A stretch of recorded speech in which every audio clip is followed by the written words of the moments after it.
Hello, everybody, and welcome back to another episode of Screen Talks. I'm your host, Sarah Nyemetz. And I'm Karys, and today we're going to be talking about the lack of representation of women in superhero films. So to start off, there's only been about 8 movies where the main female superhero character has been mentioned in the title. That was Supergirl, which came out in 1984, Catwoman, which took a couple years later, 2004, Wonder Woman, which came out in 2017, Ant-Man and the Wasp, which came out in 2018, Captain Marvel, that came out in 2019, and Birds of Prey and Wonder Woman 1984 both came out in 2020, and Black Widow, which came out in 2021. Okay, so we're first going to talk about Black Widow, which just came out. We all know and love Natasha Romanoff, but she was first introduced in 2010 in Iron Man 2. And when she was first introduced, she was kind of shown as this sexy secretary who did what she was told and was very caring and was always looking out for other people.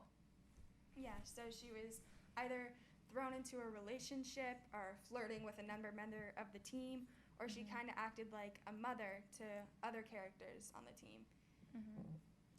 When we did not see her flirting with another member, asking people about their problems, whatever, she was out fighting, and but when she was fighting, she was wearing very, I don't want to say scandalous, but she wasn't wearing proper, quote-unquote, fighting attire. I mean, she's seen wearing skin-tight leather suits with her hair down and heels and, very little protection, which we would not see on our male superheroes. Yes, and another thing about her costume, her zipper was always pulled very low on her one pieces, and to accentuate her features. Yeah, it was very obvious that her costuming and other female superhero costuming always catered towards the male gaze.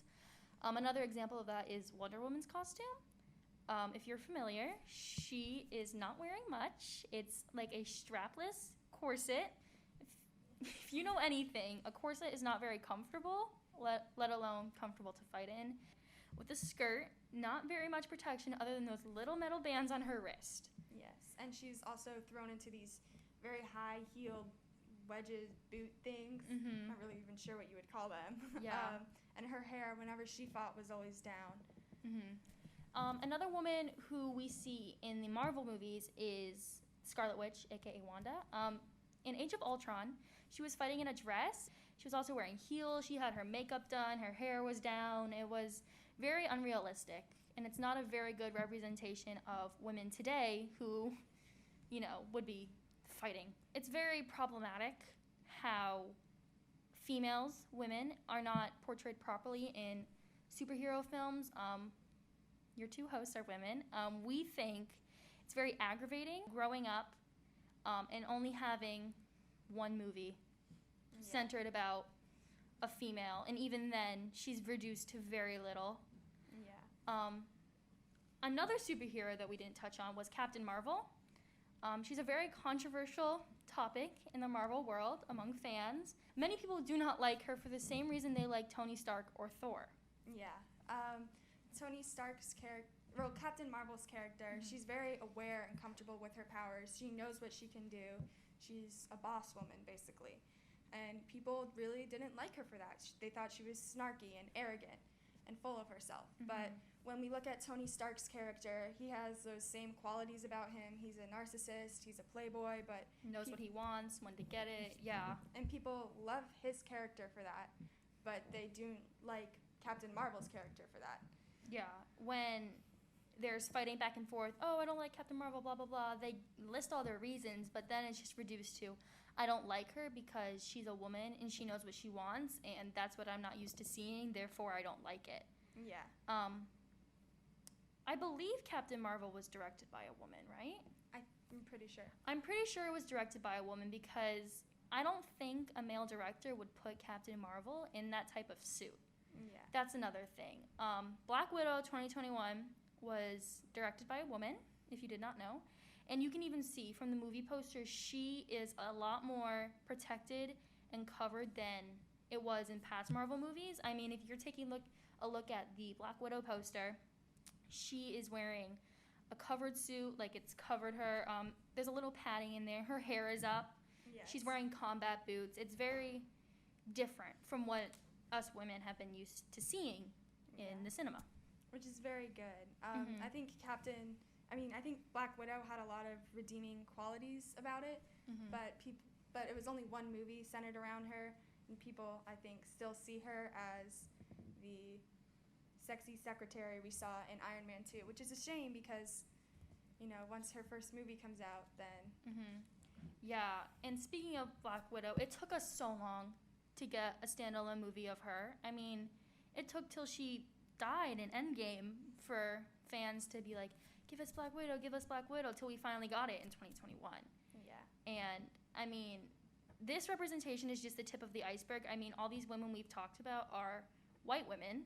And I think if we want more accurate representation of female superheroes, we need to start touching base on women of color who are able to portray these superheroes who know what they want and can get what they want whenever they want.